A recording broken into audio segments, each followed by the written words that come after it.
In our other headline tonight, South Korean and U.S. officials have resumed talks to narrow a $4 billion gap in the cost of hosting the American military. The negotiations come amid public protests against a sharp increase in U.S. demands.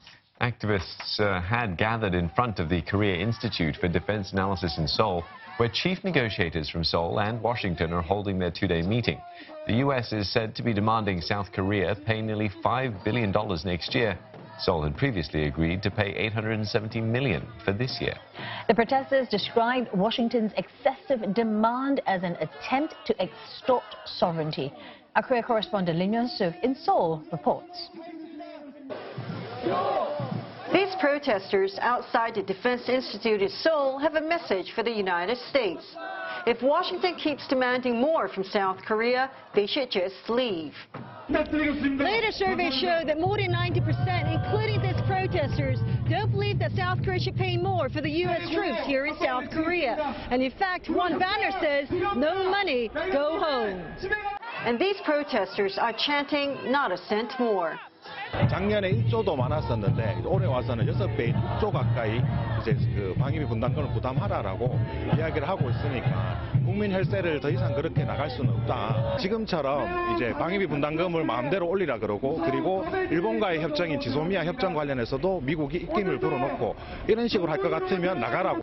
Jisomia is the intelligence sharing agreement between South Korea and Japan. The U.S. doesn't want South Korea to go ahead and terminate this, saying it would hurt the security situation on the Korean peninsula. These protesters also say the fact that South Korea had paid most of the nearly $11 billion for the construction of Camp Humphrey, it was already too much, especially when the base would also be used for U.S. interests in the region. This massive U.S. garrison in Pyeongtaek, about 45 miles south of Seoul, is the U.S. largest overseas military base.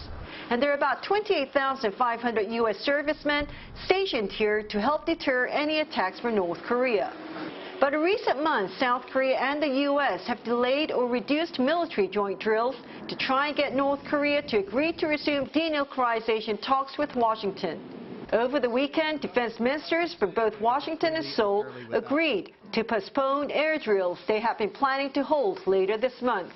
But in North Korea, the state media said its leader Kim Jong-un was supervising an airborne landing training and citing him as saying in order to improve military readiness, it was necessary to wage a drill without giving any notice under the simulated conditions of real war. Experts say North Korea could be sending a message to the United States that it's ready to take other options should the U.S. not give them what they want, like lifting economic sanctions imposed on Pyongyang. Lim Yeon-suk, CNA, Seoul.